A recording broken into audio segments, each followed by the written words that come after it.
Hello guys, good morning muna rito at good evening dyan. Ito, kakagising lang natin, kape muna tayo.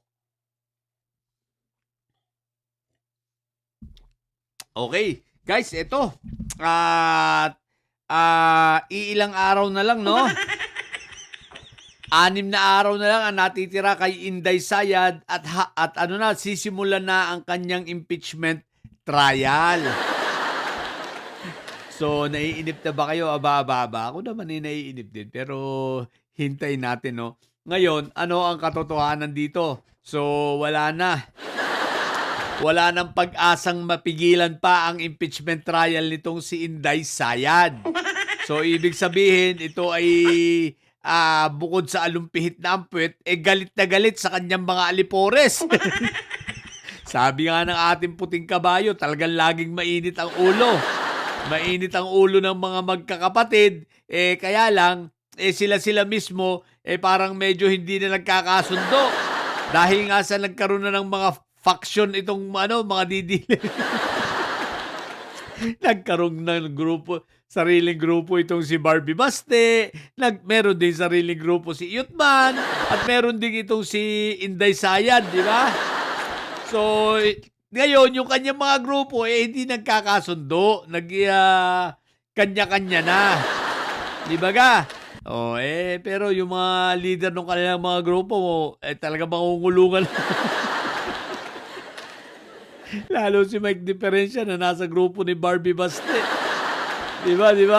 So, speaking of Mike Diferencia, mukhang si Mike Diferencia, talagang kasama pag nilabasan ng warrant si Marco Tae, mukhang kasama sa warrant Kasi kasama siya sa ifa-file ng demanda ng ombudsman, di ba? So most likely kasama siya. Plunder din ang kaso niya So ibig sabihin lang nito, mukhang yung pa ang mauunang lalabas. Ang plunder case niya. Ibig sabihin, kawawa naman si Kibulok. Kung mauunang lumabas ang plunder case ni Mike Diferencia dito sa plunder case niya at sa Sandigan Bayan is sinampa ang kaso, ang doon siya sa Quezon City Jail. Hindi sa Pasig. What the heck? Kawawa naman si Kibulok. Kasi umaasa kasi ang sa Pasig RTC ang isinampa itong qualified human trafficking, no? Doon isinampa sa Pasig 'yon. Pero itong kanyang yung buong pamilya, yung kanyang plunder ay dito sa Sandigan Bayan. May sasampa. So ibig sabihin Sandigan Bayan ikukumit yan o ikukulong yan doon sa Quezon City Jail. So, ang magkakasama pa rin pala sila. Talagang tropa-tropa na sila ron. Madadagdagan na naman. Tuwan-tuwa na naman si Jingkay tsaka si Agimat. No? Kaya lang, hindi makakasama ni Mike Diferencia itong kanyang isang anak. Kasi 2 anak niyang kasama sa idinamanda di ba? Itinaas ang demanda sa qualified human trafficking. So, wala talaga itong mga piyansa. So, most likely, pag nilabasan ng warrant itong mga ito, so, hindi makakasama ni Mike Diferencia yung isa niyang anak, yung transgender, kasi kahit pa sabing transgender yun, malamang yun, ikukulong pa rin yun sa kulungan ng mga lalaki. Tapos, yung kanyang asawa at yung kanyang isang anak na babae, yun, magkakasama yun. Malamang yun ay maikomit ay dito sa pag hindi sa Bikutan, ay dito sa Karingal. No? Doon kasi may may woman's may jail di ba? So, ewan ko lang tingnan natin. So, malamang Bikutan, di ba? Sa Taguig, di ba? Anyway, balik tayo sa usapan kay Inday Sayad. Mga didilis 6 na araw na lang.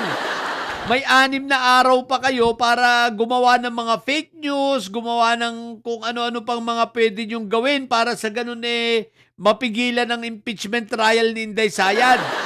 Bagamat yun, talaga wala na kayong magagawa at hindi nyo kayang pigilan, malay nyo. Kayanin ang powers nyo. Ano pa naman, ang dami nyo pa naman, 32 million pa naman. Di ba? Sabi nyo 32 million kayo, so tingnan natin. Kaya lang hindi na mapipigilan. Lahat na ng paraan para mapigilan ng impeachment trial, ginawa na ni Sayad, ginawa na ng may Sayad Black, ngunit sila ay umuwing luhaan pa rin. Alam nyo kung bakit ng ganyan hindi nagtagumpay si Inday Sayad? Kasi kayong mga didilis, traidor kayo. Hindi nyo sinuportahan. Ang dami-dami ninyo, 32 million kayo, tapos wala man lang lumabas sa inyo sa kalsada pa. May lumabas pala sa kalsada. Kaya lang, hindi ninyo sinuportahan kasi yung nasa kalsada imbis na 32 million 32 piraso. Ang marami pa ron, vlogger. What the heck, di ba ga? So, kayo ang may kasalanan kaya hindi nagtatagumpay si Sayad. Kasi hanggang bunganga lang kayo sa social media. Isipin ninyo mas marami pa sa inyo yung troll Mas marami pa yung nagko-comment ng mga hindi naman tunay na tao. Puro troll na lang ang bilang ninyo, puro trolls. Diba? So, kaya kasalanan ninyo. So, Inday Sayad good luck sa iyo At least meron ka pang 6 na araw. So, tayo naman, may 6 na araw pa tayong ipaghihintay Siya nga pala, bago ko makalimutan dun sa mga pag nilabasan na ng warrant si Marco Tae, wag niyong kakalimutan, mag-post tayo ng mga kahit kumakain tayo ng dignuguan. Kung gusto natin, gawin natin, sa post natin, itong si Marco Tae, alokin natin, kain tayo. Marco Tae, kain tayo. Sabi ng iba, bakit ba gagamitin mo pa ang dinuguan para lang para pag nalabasan ng warrant? Syempre, gusto kong mang-asar Ano bang pakinig? Ano daw ang connect Sabi ni Bandidi, anong connect naman yan? Dinuguan. Syempre, gusto kong mang-asar Bakit ba? Diba? Tsaka, kaya dinuguan, dumudugo na ang isip ni Marco Tae. Tsaka umiebak na yun na may dugo ngayon. Sa sobrang depresyon. Isipin mo ngayong linggong ito, sasampahan siya ng kaso. Walang piyansa. Diba? Sino ba naman ang hindi madidepress yan?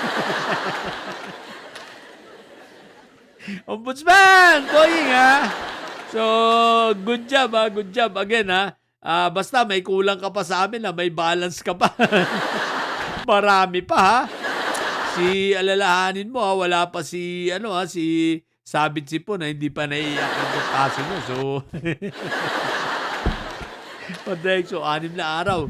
Hintayin na lang natin 6 days to go! Yeah! July 6 na. Wow! Okay, magla-live tayo nun Sige. So, ilan muna sa mga bobong didilis dyan at may Sayad na nyo. Ang tatay nyo ay preso, ang BP nyo ay bobo. Manatili kayo mga bobo at may Sayad sapagkat ang may Sayad ay laging high blood. Bye!